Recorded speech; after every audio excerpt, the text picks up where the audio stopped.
ऐसा हम सबके मन में आता है कि हम कुछ करें और जो चाहे सो मिल जाए, हम कुछ सोचें और वह सत्य साबित हो, हमारे जीवन में वैसा घटित हो जाए। क्या करें कि मनचाही हर वस्तु मिल जाए, कुछ ऐसा उपाय मिल जाए, कोई ऐसी विधि मिल जाए कि मन की चाही हर मुराद पूरी हो जाए।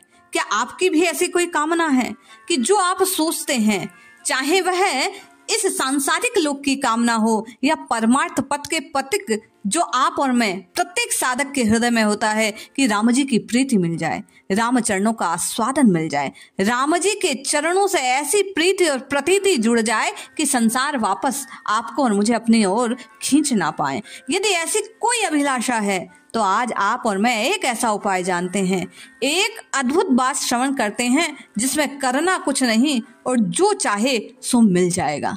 है ना विरोधाभासी बात? करना कुछ नहीं और जो चाहे सो मिले।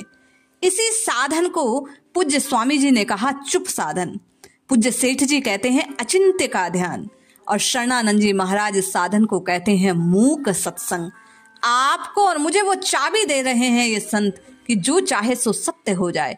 आपकी और मेरी ये जो चेतना है, इसे ब्रह्मांड से जुड़ने का सूत्र बतला रहे हैं। आइए श्रवण कीजिए और जो चाहे सो प्राप्त कर लीजिए। जय श्री हरि। पूज्य गुरुदेव के चरणों में बारंबार प्रणाम। सभी नामनष्ट साधकों को जय जय श्री सीताराम। पूज्य स्वामी जी कहते हैं कि क्रिया और पदार्थ प्रकृति का कार्य है, हमें इन दोनों से ऊंचा उठना है। चिंतन करने की अपेक्षा कुछ भी चिंतन न करना ज्यादा बढ़िया है। चिंतन न करना बहुत ऊंचा साधन है। न संसार का, न आत्मा का, न परमात्मा का, न नाम का, न भजन का, किसी का चिंतन ना करें। किसी का भी चिंतन न करने से आपकी स्थिति परमात्मा में होगी। न नींद हो, न आलस्य हो, स्वच्छ वृत्ति हो। नाम जप का, भजन का फल है ये चुप साधन। ये चुप साधन जल्दी समझ में नहीं आता। पूज्य स्वामी जी कहते हैं समझ में आ जाए तो बहुत बढ़िया है, समझ में ना आए तो नाम जप करो, कीर्तन करो, पुस्तकें पढ़ो और धीरे धीरे मन आपका तैयार हो जाएगा। ये चुप साधन समझने लगेगा। एक परमात्मा तत्व सब जगह ठोस परिपूर्ण है, इसमें स्थित होकर चुप हो जाओ, इसमें मन नहीं लगाना। ये चुप साधन बहुत बढ़िया। पर नींद, आलस्य आ जाए, चिंतन हो जाए तो ठीक नहीं। ये साधन यदि हाथ लग जाए तो समझ लो भाग्य खुल गया। एक दिन में विलक्षणता की हो जाएगी स्थिति। इसी को सेठ जी ने अचिंत्य का ध्यान कहा। शरणानंद जी इसी को मूक सत्संग कहते हैं। अब आप कहेंगे कि चुप साधन के समय मन में संकल्प विकल्प हो तो हम क्या करें? आपने तो कहा ना विचार आना चाहिए, ना संसार आना चाहिए, ना आत्मा का ध्यान करना है, ना परमात्मा का ध्यान करना है, ना नाम लेना है, ना भजन करना है, तो करे क्या?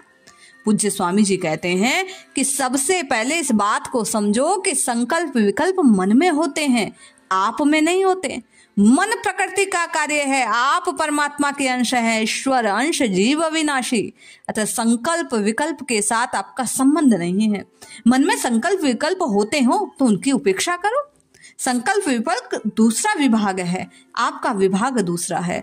संकल्प विकल्प आपके नहीं है और ना आप संकल्प विकल्प के हैं, तो आने दो और जाने दो उनको।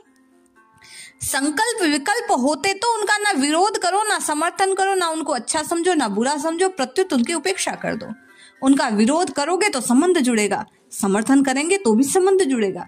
भगवान के साथ जिनसे प्रेम किया उसका कल्याण हो गया, जिनमें वेद किया उसका भी कल्याण हो गया, परंतु जिसका कोई संबंध नहीं उसका कल्याण नहीं होता। पूज्य स्वामी जी कहते हैं ये चुप साधन आपके पिंड को ब्रह्मांड से जोड़ने की प्रक्रिया है, और यही वो सब कुछ देने वाला है जो आप चाहते हैं, क्योंकि ये कामना को ही समाप्त कर देता है। तो जब कुछ रहेगा नहीं पाने को, तो फिर पाने की दौड़ आपको और मुझे परेशान नहीं करेगी। चुप साधन के विषय में कुछ जिज्ञासाएं हैं, कुछ प्रश्न। साधक ने स्वामी जी से प्रश्न किया कि चुप साधन में क्या कारण शरीर से संबंध रहता है, क्या करना होता है? स्वामी जी कहते हैं मैं शांत रहूं ऐसा भाव होने से कारण शरीर का संबंध रहता है। ये भाव ना रहे तो कारण शरीर का संबंध छूट जाएगा। परमात्मा तत्व स्वाभाविक है, उसमें कारण शरीर या व्यक्ति नहीं है। मैं शांत रहूं इसमें कारण शरीर है, और चुप साधन में कुछ करना ही नहीं है, तो मैं शांत हो जाऊं, ये भाव भी नहीं धारण करना। उसने पूछा कि विश्राम, कुछ न करना, साधन है या साध्य? स्वामी जी कहते हैं दोनों हैं। जब तक कमी रहे तब तक साधन, पूर्णता होने पर साध्य है। एक साधन विश्राम है जो परिश्रम की अपेक्षा से है। उसके लिए कहा जाता है चलते फिरते हर समय शांत रहने का स्वभाव बनाए। एक साध्य विश्राम है जो निरपेक्ष है। उसके लिए गोस्वामी जी ने कहा पायो परम विश्रामो। यदि आप और मैं स्वामी जी की इस बात को समझे और अभ्यास बना ले निरंतर राम राम राम राम जपने का, तो धीरे धीरे मन में आने वाले जो विचार हैं, वैज्ञानिक भाषा में या साइंटिफिक वे में अगर आप और मैं समझें, तो आपके और मेरे जो मस्तिष्क में बहने वाली बीटा गामा किरणें हैं उनका संतुलन होगा। बीटा कम हो जाएगी और गामा का प्रवाह होने लगेगा। मन स्वतः शांत होने लगेगा। आपकी और मेरी समाधि की ओर उन्मुख होने की जो आकांक्षा है वो फलीभूत होगी इस चुप साधन से। ये साधन आपकी और मेरी वास्तविक इस मस्तिष्क की, इस भीतर के तंत्र की ऊर्जा को जागृत करता है और फिर आपके और मेरे भीतर का जो प्रवाह है वो उस ब्रह्मांडीय ऊर्जा से जुड़ने को तैयार हो जाता है। साधक ने पुनः प्रश्न किया कि महाराज, आप कहते हैं वस्तु और क्रिया से रहित हो जाओ, स्वभाव बना लो। ये स्वभाव बनाने का क्या तात्पर्य है? पूज्य स्वामी जी कहते हैं जैसे बिना याद किए मैं अमुक नाम वाला हूं, ऐसा स्वभाव बनाया है। ऐसे है को स्वीकार कर लो, उसको ना याद करो ना उसका चिंतन करो। एक साधक को चुप साधन में चुप होते ही भय लगने लगता है। अक्सर आप भी करके देखें ये प्रयोग कि कुछ देर बिना कुछ बोले, बिना कुछ सुने, बिना कुछ करे जब आप और मैं एकदम बैठ जाते हैं बिना किसी की परवाह के, तो भीतर से एक अजीब सा भय, एक भयावह स्थिति उत्पन्न होती है। वो क्यों होती है? स्वामी जी कहते हैं कुछ हमारे पास है, संसार पूरा छूटा नहीं, इसलिए भय लगता है। अतः राग आसक्ति का त्याग पहले करना चाहिए। भय का कारण शरीर का राग है, कहीं शरीर छूट ना जाए। गरीब आदमी की लॉटरी खुल जाए तो प्राय उसका हार्ट फेल हो जाता है, क्योंकि वह पात्र है नहीं पर लॉटरी खुल गई।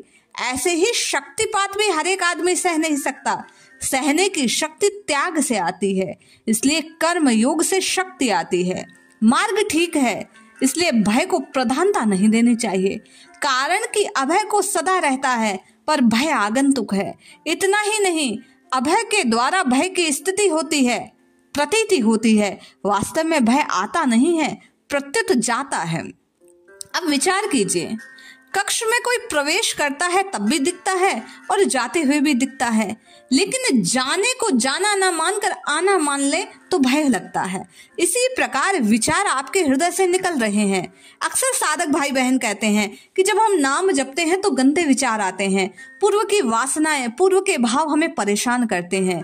वस्तुतः संत महात्माओं का यह अनुभव कहता है कि वे विचार आते नहीं हैं। आपके हृदय में जो जड़ जमाए हुए वे विचार हैं, कुसंग का जो प्रभाव था, नाम के प्रताप से धीरे धीरे आपके हृदय को छोड़कर जाता हुआ दिखलाई देता है। इसलिए शांत बैठकर उसे जाने देना चाहिए। ये चुप साधन वस्तुतः है आज के वैज्ञानिक युग में समझा जाए तो आपने अक्सर सुना होगा कि आप यदि अपने सबकॉन्शियस अवचेतन मस्तिष्क को काम में लगा लें तो जो चाहे सो पा लें। ये चुप साधन वास्तव में अवचेतन मस्तिष्क को काम में लगाने का साधन है। आप और मैं चेष्टा करना बंद कर दें, प्रयास करना बंद कर दें, चिंतन करना बंद कर दें। किस बात का? भविष्य का, भूत का। अक्सर हमारा सारा समय भूत और भविष्य की चिंता में जाता है, चिंतन में नहीं। और ये जो चिंता करना है ये स्वभाव बन जाता है। पूज्य स्वामी जी चुप साधन में आपको और मुझे इसी चिंता से मुक्त होने की क्रिया सिखला रहे हैं। आपने और मैंने जैसे ही मन को चुप करना सिखा दिया, वैसे ही आप और मैं इस पिंड को उस ब्रह्मांड से जोड़ने की शक्ति से संपन्न हो जाते हैं। और ऐसा करने मात्र से आप जो सोचे वो मिल जाता है, आप जो चाहें उसकी प्राप्ति हो जाती है। आपको उसी के अनुरूप आपकी जैसी भावना है वैसा आपका भविष्य बनने लगता है।